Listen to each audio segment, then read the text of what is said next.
Carney made a comment about America. I don't know if you saw that or not. He said a couple things about America.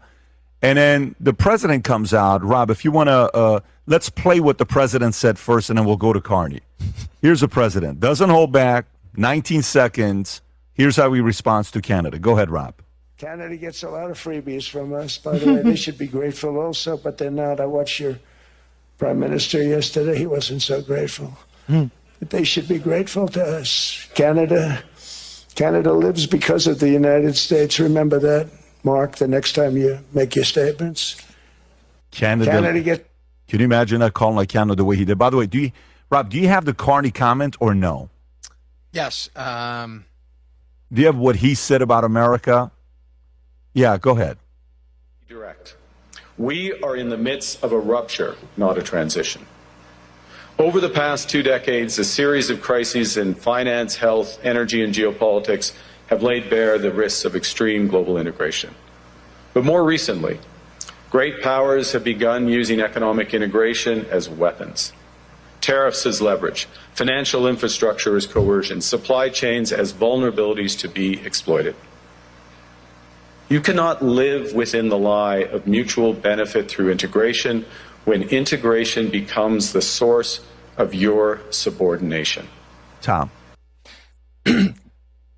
That is the most disingenuous comments that I believe Mark Carney could have possibly made. They sound educationally eloquent. They sound high-minded. But let me remind Mark Carney, he says, when President Trump says that Canada lives because of us, NORAD, we are using NORAD to provide protection for Canada. As recently as 15 years ago, Canada sounded the alarm on Arctic military threat from Russia. Who's providing not a Golden Dome at this point, but who's providing NORAD support? We are, through northern states that are on the border of Canada, have advanced systems in them and advanced Air Force bases that are out there to protect. So NORAD, we're protecting that.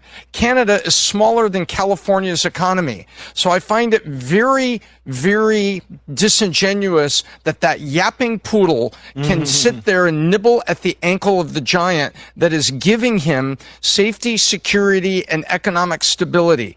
Remember, it was them that stopped their truck at the leadership of Canada, that stopped truckers exercising freedom of speech in the snow and then cut off their banking. That was your country, Mark Carney. And so when Mark Carney wants to talk like this, it's completely disingenuous. Oh, look at what you're doing with tariffs. Look at what you're doing here. May I remind him that he had longstanding in tariffs that were disadvantageous to businesses in the United States doing business with Canada.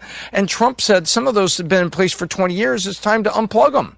So I find that he can sit there and speak to the cheering mob at Davos, but Mark Carney, that was disingenuous. That was just so, I think, that was not the statesman of North America that wants to talk about NAFTA treaties again. That's you, and you're going to go and speak this way? Very disappointing, and I'm glad that the president called it back out. And the less words, the better, and I thought that was an appropriate call out. But by the way, if you didn't like what Mark Carney had to say, here's Newsom, Rob. If you want to pull up Newsom, and FYI, better than what Newsom said. Did you hear what Besson said about Newsom? Have you heard that yet? No. Have you heard it yet? I just want to see I can't wait for the reaction of you guys. Rob, go ahead and pull what Newsom said, and then we'll play Besson's. Go ahead. More disingenuous. For Europeans who are concerned about the messages from the White House around Greenland this week? Yeah, it's time to buck up. It's time to get serious and stop being complicit. It's time to stand tall and firm, have a backbone. I've seen this in the United States, the supine Congress playing both sides, say one thing on a text or a tweet and another publicly. It's time to have principles. It's time to stand tall and strong. Does that mean it's time responding to stand united. You make that determination. I don't make that determination. But when you say standing tall, what do you mean? I can't take this complicity. People rolling over. I should have brought a bunch of knee pads for all the world leaders. Handing out crowns and this is pathetic. Nobel Prizes that are being given away. It's just pathetic. And I hope people understand how pathetic they look on the world stage. I mean, at least from an American perspective, it's embarrassing. So what should Europe be doing? You should decide, the Europeans should decide for themselves what to do. But one thing they can't do is what they've been doing. And they've been playing. This guy is playing folks for fools. And it's embarrassing. Europeans think this is diplomacy and this will ultimately this is work. diplomacy with Donald Trump? He's a T-Rex. You mate with him or he devours you. One or the other. And Europe's being people devoured? need to stand. No, the Europeans could be if they continue down this path and process. They need to stand tall, stand firm, stand united. Okay. You can pause it right there. I'm just warning you guys. You're about to fall in love with Bessent. Just telling you here, in about 80 seconds, you're going to love Bessent. Rob, if you have that clip I sent you. We don't love him By the way, already. Gavin Newsom said Is nothing. that the clip, Rob, I sent you? Do you know, is that the one, Rob? I want to make sure you play the right one. This is him from It says talking holy about crap. Newsom. It says holy crap from Eric Doherty. Yep. Okay, go ahead. Watch this. Ironic that Governor Newsom, who strikes me as Patrick Bateman meets Sparkle Beach Ken, may be the only Californian who knows less about economics than Kamala Harris. He's here this week with his billionaire sugar daddy, Alex Soros. Davos is a perfect place for a man who, when everyone else was on lockdown, when he was having people arrested for going to church, he was having night meals at the French Laundry, and I'm sure the California people won't forget that. And I can tell my message to Governor Newsom, arrested sugar daddy, may be the only Californian who knows less about economics than Kamala Harris. He's here this week with his billionaire sugar daddy, Alex Soros. Davos is a perfect place for a man who, when everyone else was on lockdown, when he was having people arrested for going to church, he was having $1,000 a night meals at the French Laundry, and I'm sure the California people won't forget that. And I can tell my message to Governor Newsom is the Trump administration is coming to California. We are going to crack down on waste, fraud, and abuse. And I was told he was asked to give a speech on his signature policies, but he's not speaking.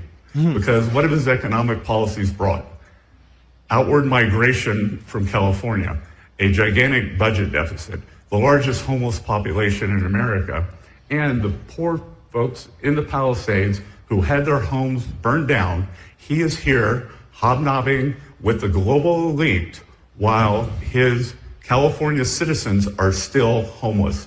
Shame on him. He is too smug, too self-absorbed, and too economically illiterate to know anything. I mean, listen. Very much. Let me know if you need any further clarification. Further clarification. James, how do you respond to that? It's great. Scott Bessent's done a great job at Treasury. And look, Gavin Newsom, you judge someone by their works. Look at what he's done in California. People have left. You see the poverty. You see what's happening with the regulation in the Palisades. People can't get back to build their homes. This is a failed experiment. And it was Justice Brandeis in the 1920s who said that the beauty of our federalist system is that each state, California and Florida, could pursue their own experiments and then show the nation which policy set works better. Well, we've seen that Governor DeSantis, our policies here in Florida, work far better than Gavin Newsom's disastrous train wreck in California. Tom. Will you, right now, today, will you announce that if Scott Bessent moves from South Carolina to Florida, you'll give him a pass on the 50,000 tax? Proudly. Okay. Proudly, There we go. but on the condition that he works with our administration as an economic advisor. Mr. Secretary, you heard it. Well, what I think, I love what Scott Bessent said, because Scott Bessent, usually when you see him on news shows, you see him on interviews, he doesn't use a lot of words and he's very specific. And I think he's absolutely correct.